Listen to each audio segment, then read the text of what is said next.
তারপরে একটু হালকা আলোচনা করি। এই কলেজে পড়েছিলাম, তা আমার এক মাস্টার তিনি এখন পৃথিবীতে নেই। আমি যখন এখানে পড়ি তখন উনি আমাদের ডিপার্টমেন্টে হেড,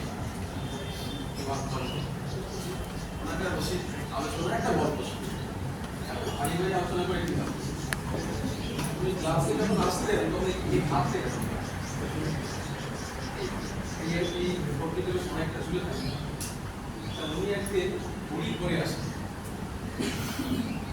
ক্লাস করাতে করাতে হঠাৎ এরকম তাকিয়েছে, আমাদের ঘড়ি নেই, টাইমটা দেখার জন্য হয়তো বা ঘন্টা পরে গেল কিনা। আমরা সবাই একটু মানে হেসে ফেলেছি। হঠাৎ হাতে ঘড়ি নেই, ঘড়ি এসেছে, একটু শব্দ করে ফেলেছি।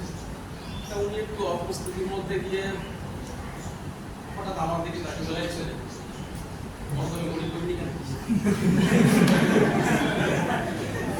আমি হঠাৎ মানে কি হয় তখন এরকম বসে আছি, মনে যদি বলে সে আর ঘুড়ি পড়েনি না, আমি তুমি দাঁড়াও, আমি এরকম ভাবে 18 বছর বয়স, এখনো চিৎকার পাবা বলো ঘুড়ি পড়েনি না, দাঁড়িয়ে আছে বোকার মতো। দেখো ওই রিক্সা স্ট্যান্ডে আবির কাছে বা রিক্সাওয়ালাকে জিজ্ঞাসা করো দাদা কটা বাজে, বলতে পারবে না। আমাকে জিজ্ঞাসা করলে বলতে পারবো না। বাদ দুজনেই ঘুড়ি করে আসি, ও বলেছিল আমিও বলে দিলাম। That means I am equal to রিক্সাওয়ালা। হোয়াই ডিড ইউ ঠিক আছে, ভালো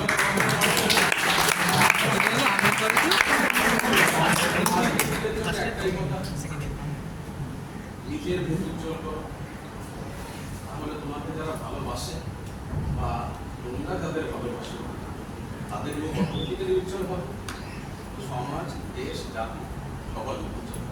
তাই বলি আগে নিজের মুখ উজ্জ্বল।